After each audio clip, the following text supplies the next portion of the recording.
രാജ്യത്തെ ആദ്യ bullet train സർവീസിന് വേണ്ടിയുള്ള പ്രത്യേക പാതയുടെ നിർമ്മാണം പുരോഗമിക്കുന്നു. ഗുജറാത്തിനും മഹാരാഷ്ട്രയ്ക്കുമിടയിലാണ് പാത.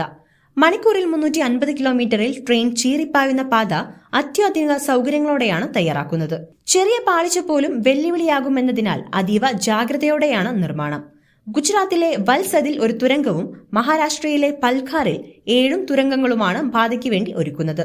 മഹാരാഷ്ട്രയിൽ നിർമ്മിക്കുന്ന ഒരു തുരങ്കം കടലിന് അടിയിലൂടെയാണ്.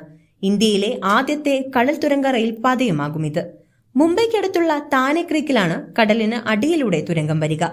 മഹാരാഷ്ട്രയിൽ മൊത്തം 21 കിലോമീറ്ററിൽ തുരങ്കപാതയാകും. പാതയുടെ ഭാഗമായുള്ള 15 നദീപാലങ്ങൾ, 8 സ്റ്റീൽ പാലങ്ങൾ, 5 PSC പാലങ്ങൾ എന്നിവയുടെ ജോലികൾ പൂർത്തിയാക്കിയിട്ടുണ്ട്. മുംബൈ അഹമ്മദാബാദ് ബുള്ളറ്റ് ട്രെയിൻ പാത ഗുജറാത്ത്, മഹാരാഷ്ട്ര, ദാദ്ര നാഗർ ഹവേലി കേന്ദ്രഭരണ പ്രദേശം എന്നിവയിലൂടെയാണ് കടന്നുപോകുന്നത്. മുംബൈ, താനെ, വിരാർ, ബോയ്സർ, വാപ്പി, ബില്ലിമോറ, സൂറത്ത്, ബൗറജ്, വഡോദര, ആനന്ദ്, അഹമ്മദാബാദ്, സബർമതി എന്നിങ്ങനെ 12 അഡ്മിനിസ്ട്രേഷൻ പാതയിലുള്ളത്.